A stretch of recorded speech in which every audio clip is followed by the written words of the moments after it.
I'd like to ask if Minister Villalobos would like to comment on this dimension of the government input under the government dimension.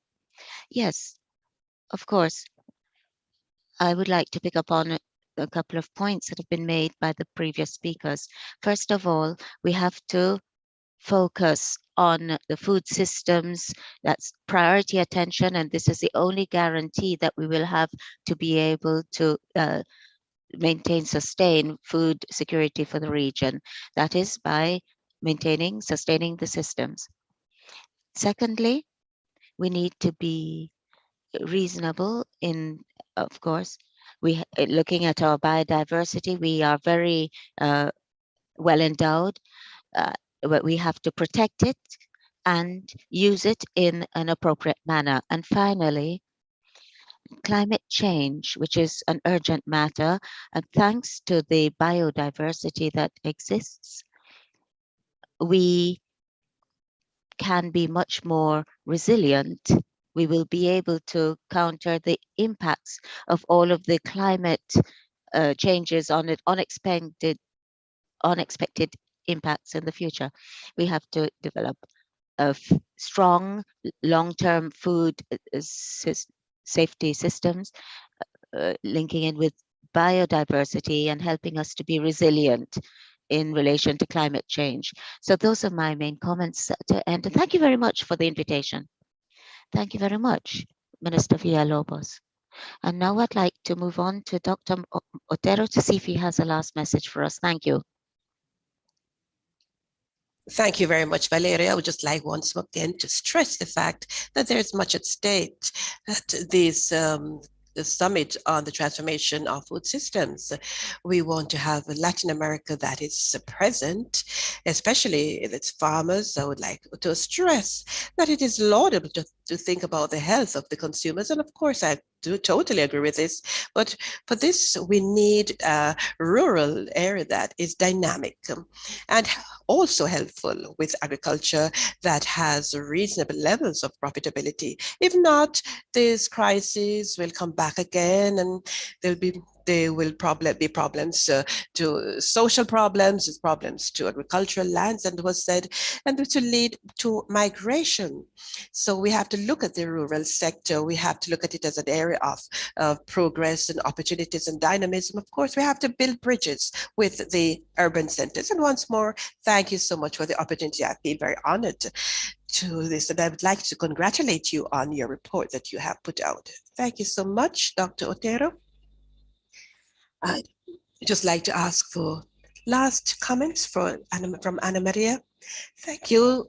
I would just like to reiterate my thanks to Mr. Otero and Secretary Villalobos for thinking about the next steps. COVID has shown us our strengths as well as our weaknesses, and the importance in the future of looking at possibility of climate change. And as a region, we have to go forward. We have to look at how we will deal with the upcoming challenges. Of course, the region has quite a few advantages. Alejandro? Yes, my last comment is that first, I think that the report is a very good one. It has brought up a few very important themes.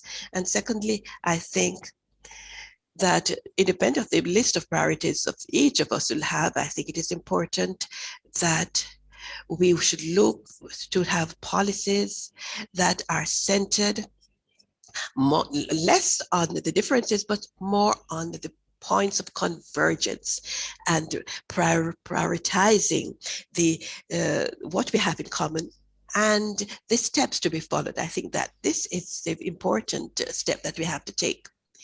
I just like to throw out an appeal to IFPRI, EEC, and all of these entities. I think that their work is extremely important, and it is important for us to have real prioritization in the themes. This will allow us to act more effectively. Thank you so much once more to Valeria for this invitation. I think this has been extremely interesting exercise.